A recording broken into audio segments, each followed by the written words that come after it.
High, আমার নাম রাহুল ভাটিয়া। আমি পেশায় একজন ইঞ্জিনিয়ার। আমার প্রশ্নটা হলো, পবিত্র কোরআনে সূরা হজের ৪৭ নম্বর আয়াতে আছে, বলা হয়েছে তোমার প্রতিপালকের কাছে একদিন তোমাদের হিসাবে 1000 বছরের সমান। এছাড়াও সূরা সাজদার 5 নম্বর আয়াতে আছে, তোমাদের প্রতিপালকের একদিনের পরিমাপ হবে তোমাদের হিসাবে 1000 বছরের সমান। এরপর সূরা মারিজের 4 নম্বর আয়াতে বলা হয়েছে, ফেরেশতা এবং রূহ আল্লাহর দিকে ঊর্ধ্বগামী হয় এমন এক দিনে যার পরিমাণ পার্থিব 50,000 বছর। তাহলে একদিন সমান কত হবে, 1000 বছর না 50,000 বছর আল্লাহ তাআলার কাছে? আপনার নাম রাহুল, তাই না? জি। আপনি তো গতকাল সৃষ্টির 6 দিন নিয়ে আমাকে প্রশ্ন করেছিলেন। মাশাআল্লাহ, আপনাকে ভালোবাসি। আমিও আপনাকে ভালোবাসি। এখন আপনাকে বলি, ইন্টারনেটে দেখবেন এগুলো খুবই কমন প্রশ্ন। আপনাকে এগুলো জানার জন্য বিশেষজ্ঞ হতে হবে না, আপনি ইন্টারনেটে চলে যান, ইসলাম বিরোধী সাইটগুলোতে এরকম অনেক কিছুই পাবেন। আমি শিওর যে ভাই রাহুল, আপনি বোধহয় পুরো কোরআন পড়েননি। পুরোটা পড়িনি। আমিও জানি। এটা ছাড়াও আমার আরো প্রশ্ন আছে। সরি, আমি আরো কিছু প্রশ্ন করতে চাই, তবে আগে এটার উত্তরটা জানতে চাই। তাহলে দেখছেন, আপনি যদি সত্যটা জানতে চান, প্রথমে আপনাকে আসল উৎসটা পড়ে দেখতে হবে। যদি খ্রিস্টান ধর্মকে জানতে চাই আর খ্রিস্টান বিরোধী বইগুলো পড়ি, তাহলে আমি এক পেশে হয়ে যাব। তাই আমি আপনাকে অনুরোধ করছি, প্রথমে ভালো সাইটগুলো দেখেন, পবিত্র কোরআন পড়েন, তারপর 2টো না 200টা প্রশ্ন করেন আমাকে, ইনশাআল্লাহ আমি উত্তর দেব। অবশ্যই উত্তর দেব।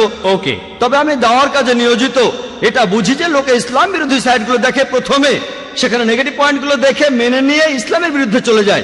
ইসলাম সম্পর্কে জানতে হলে ভালো সাইটগুলোতে যান, এমন সাইটে যাবেন না যেমন অ্যানসারিং ইসলাম। এখানে আমি একটা কথা বলি, আপনার উত্তরটা দিচ্ছি, সমস্যা নেই। না, যেটা আমি বলছি, আমি আসলে আধা ঘন্টা ধরে ইসলাম সম্পর্কে ভালো কথা বলতে পারবো। আমি এখানে একেবারেই নিরপেক্ষ। আমি উত্তরটা দিচ্ছি, এটা নতুন প্রশ্ন না, এটা নতুন না। এই প্রশ্নের উত্তর অনেক আগে দিয়েছি আমি সবকিছু রেফারেন্স দিতে পারি। মাশাআল্লাহ ভাই, আপনি প্রশ্ন করলেন যে কোরআনে 2টো জায়গায় আল্লাহ বলেছেন একদিনের সমান হলো 1000 বছর। আরেক জায়গায় সূরা মারিজের 4 নম্বর আয়াতে উল্লেখ করা হয়েছে আল্লাহ তাআলার একদিনের সময়কাল হলো 50,000 বছর। এটা কি পরস্পর বিরোধী নয়? এক জায়গায় বলা হচ্ছে 1000 বছর, আর এক জায়গায় বলা হচ্ছে 50,000 বছর। আরবি ভাষায় এই শব্দটা হলো ইয়ম। এই শব্দটা হলো ইয়ম। ইয়ম। এখন ইয়ম এর 2টো অর্থ আছে। একটা অর্থ হলো দিন,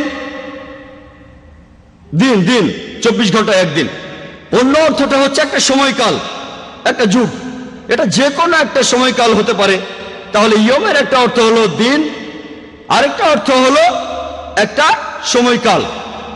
তাহলে যদি সঠিকভাবে কোরআন পড়েন, একটা আয়াত বলছে যে একদিন সবকিছু আল্লাহ সুবহানাহু ওয়া তাআলার কাছে উপরে চলে যাবে, যেদিনের পরিমাণ হবে 1000 বছর তোমাদের হিসেবে। একটা দিন, একটা সময়কাল, যেটা সময় হবে তোমাদের হিসেবে 1000 বছর। অন্য জায়গায় সূরা মারিজের 4 নম্বর আয়াতে উল্লেখ করা হয়েছে যে ফেরেশতাগণ যখন আল্লাহ তাআলার দিকে ঊর্ধ্বগামী হয়, এই সময় যে সময়টা লাগে একটা সময়কাল, যেটা পার্থিব 50,000 বছরের সমান। উদাহরণ হিসেবে আপনাকে বলি, ধরুন যদি আমি দুবাই থেকে আবুধাবি যেতে চাই, 1 ঘন্টা সময় লাগবে। আর যদি আমি দুবাই থেকে যাই ধরুন আমেরিকাতে, খুবই স্লো একটা প্লেনে, সময় লাগবে 50 ঘন্টা। দুবাই থেকে আবুধাবি যেতে আমার মোট সময় লাগবে 1 ঘন্টা, আর দুবাই থেকে নিউ ইয়র্ক যেতে আমার সময় লাগবে মোট 50 ঘন্টা। এটা পরস্পর বিরোধী কথা নয়, কারণ এই 2টো বিষয়ই আসলে আলাদা বিষয়। তাই আল্লাহ এক জায়গায় বলছেন একদিন সবকিছু তার কাছে চলে যাবে, সেটার সময় আলাদা। অন্য জায়গায় ফেরেশতাগণ তার কাছে যাবেন, সেটার সময়ও আলাদা। এটা পরস্পর বিরোধী নয়। এখানে বিষয় দুটো আলাদা, তাই সময়ের হিসেবটাও আলাদা। যদি অনুবাদ করেন দিন, 24 ঘন্টার দিন, তাহলে পরস্পর বিরোধী হবে। যদি অনুবাদ করেন এটা একটা সময়কাল, যেমন আল্লাহ বলেছেন তিনি এই বিশ্বজগৎ সৃষ্টি করেছেন মোট 6 দিনে, 6টি আয়ামে, এটা আসলে 24 ঘন্টার দিন নয়, তাহলে পরস্পর বিরোধী হবে। এই 6টা সময়কাল, 6টা যুগ, বিজ্ঞানীদেরও এ ব্যাপারে কোনো আপত্তি নেই। তাহলে এখানেও ইয়ামের অর্থ একটা সময়কাল। এই উত্তরগুলোর জন্য আমাদের ওয়েবসাইটে যেতে পারেন, irf.net, www.irf.net। ইনশাআল্লাহ বেশিরভাগ প্রশ্নের উত্তর সেখানে পাবেন। আশা করি উত্তরটা পেয়েছেন। স্যার, এখানে তাহলে 2টা হলো আলাদা জিনিস।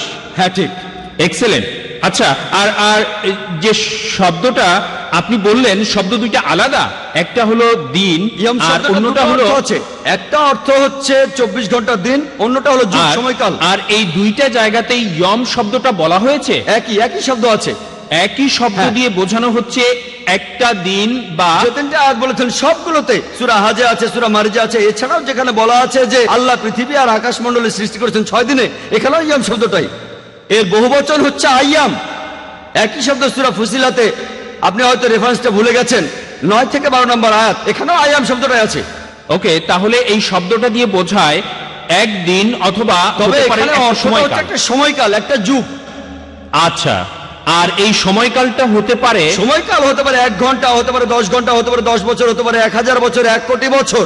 আর আর এই দুইটা আয়াত আসলে আলাদা বিষয়ের কথা ঠিক। বলছে। আশা এক্সেলেন্ট, করি উত্তরটা পেয়েছেন, আশা করি convinced হ্যাঁ হয়েছেন। হয়েছি। আমি এখন পেছনে দাঁড়াচ্ছি, আবার প্রশ্ন করব। Thank you.